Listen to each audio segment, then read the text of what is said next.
장관님, 네. 네, 지난 인사청문회에서 뵙고 다시 이 자리에 뵙는데, 지난 인사청문회에서 제가 말씀드린 건 사회적 약자인 노인과 장애인 정책을 우선과제로 주어두실 것을 당부드렸습니다. 네, 다행스럽게도 취임 이후 장관님께서 곧바로 고령 장애인 돌봄 그리고 활동 지원 서비스 개선 회의를 주재하시는 걸 제가 이제 뉴스로 보았습니다. 그리고 재정 안정성과 수요 간의 균형 방안을 직접 지시하신 점, 제 나름대로 높게 평가를 합니다. 다만 그런 그 실행을 위한 빠른 행동이 다른 모든 공직자에게 함께 같이 해줬으면 좋겠다는 그런 바람도 얘기를 합니다.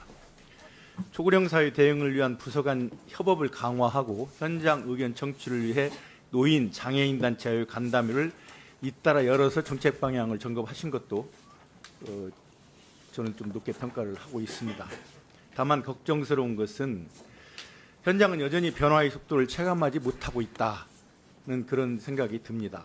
장애인과 노인의 삶의 질 향상은 하루라도 늦을 수 없는 과제다, 그렇게 생각을 합니다.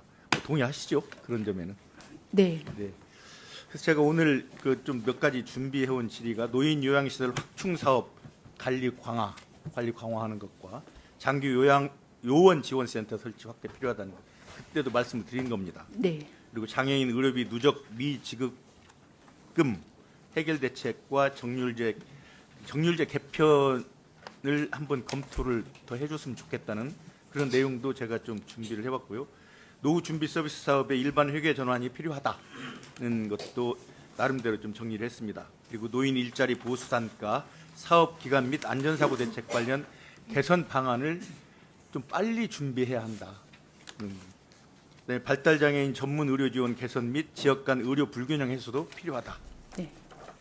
또 치유중증 발달장애인 통합 돌봄 서비스 사업 실집행 부진 및 정책 기반 미비에 대한 문제점도 제가 좀 체크를 해봤습니다. 이렇게 말씀드린 건 오늘 제가 그 7분 질의를 해야 되는데 아마 이 중에서 한두 개 정도 할 수 있지 않을까 해서 나머지는 서면으로 보낼 테니까 좀 잘 검토해 주셔서 하는 말씀입니다. 지난 6월에 간호법 시행 이후에 간호법 하위 법령으로 간호사 진료 지원 업무에 대한 최초의 시행 규칙을 준비하고 계신 걸로 알고 있습니다. 네. 그런데 이런 시행 규칙을 만드실 때 뭐 잘 아시겠지만 현장의 목소리가 매우 중요하다. 그래서 시행 규칙이 만들어진 다음에 그때 그 현장의 목소리를 반영하게 되면 너무 부족하고 혼란스럽다. 네. 그래서 저는 그 장관님께서 물론 이제 새로 부임하시고 여러 현안 챙기시느라고 바쁘시겠지만 그 국민 건강권과 맞닿아 있는 간호법의 최초 시행 규칙을 마련하는 과정이기 때문에 네. 그 우리나라의 그 많은 간호사들 그리고 간호 단체들이 있지만 그분들을 대표할 수 있는 분들과 이렇게 함께 이 부분에 대해 시행 규칙에 대해서 한번 의견을 들었으면 하는데 지금 아직 그런 기회는 못 가지셨죠?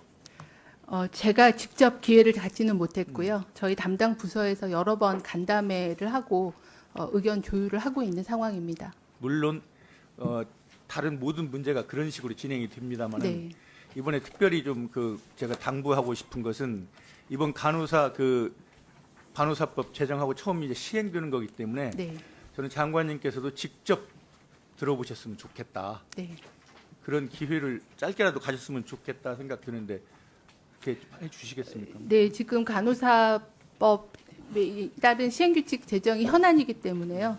어느 정도 의견이 많이 조율이 되고 있어서 제가 직접 단체 만나 뵙고 의견 조율하도록 하겠습니다. 물론 이제 진행 과정에서 뭐 몇 가지 좀 미비한 게 있겠지만 그건 그때 수정하더라도 장관님께서 한번 꼭 의견을 들어봐 주셨으면 좋겠다 그런 네. 생각을 합니다.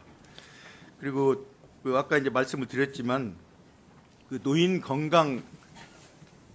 요양시설 확충 사업 관리 네. 그 강화하고 장기 요양 지원센터 설치 확대가 필요하다는 부분인데요.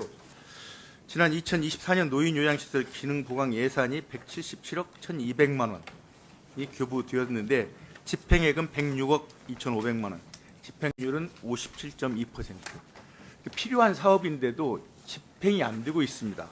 그리고 보니까 최근 3년간 집행률을 보니까 각각 57.2, 23.4, 57.2 이렇게 집행 부진이 계속되는 원인은 어디에 있나요?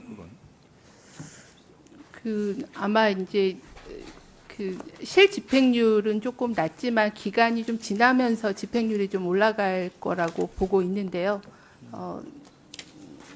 아무래도 시설이다 보니 이제 조금 그 예산이 좀 지연 집행되는 부분들이 좀 있을 것 같습니다. 좀 살펴보고. 그러니까 그 부분도 챙겨주십사 하는 겁니다. 물론 부지매입이랄지 뭐 설계하고 착공하고 이런 시간이 걸리겠지만 네, 네. 이게 지금 필요한 사업이고 좀 시급한 사업이기 때문에 장관께서 직접 챙겨주시면 좋겠다 하는 뜻에서 네, 말씀드립니다. 좀 제 기간에 집행될 수 있게끔 집행 관리를 네. 철저히 하겠습니다. 그리고 그 장애인 의료비 지원 사업 있지 않습니까? 네, 네. 장애인 의료비 지원 사업 예산이 매년 실제 소요액을 따라가지 못하는 구조로 되어 있다. 당해연도에 발생한 지원금 전액을 지급하지 못하고 다음해 예산으로 이율하는 상황이 반복되고 있다. 그러다 보니까 점점점 그 쌓이는 누적 금액이 많아지다 보니까 일반 병원에서 이제 장애인 그 의료 지원 사업 해당 환자를 기피하는 경향이 있다. 그런 그 또 현실이 있습니다. 그래서 그 보니까 올해만 해도 예산 그 이번 2025년에 편성 예산 358억 원의 절반이 넘는 53%가 미지급 누적 예산입니다. 그러니까 절반을 이걸로 쓰면 또 이런 문제가 발생할 텐데 이 부분을 어떻게 좀 해결할 수 있는 방법이 없겠습니까? 그 이제 수요를 좀 정확히 추계해서 예산을 충분히 확보하는 게 제일 중요하다고 글쎄요. 생각을 합니다. 그래서 24년도도 한 193억 원 미지급금이 발생한 걸로 되어 있어서요. 저희가 추계의 정확성을 좀 높이고 지자체하고 협의해서 예산을 좀 더 확보하는 노력을 하겠습니다. 그 사회적 약자 중에서 정말 가장 약한 사람이 네. 장애인이라고 할 수 있는데 네.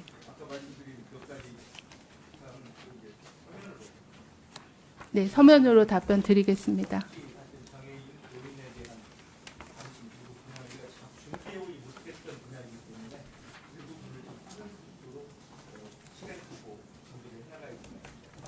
네, 알겠습니다.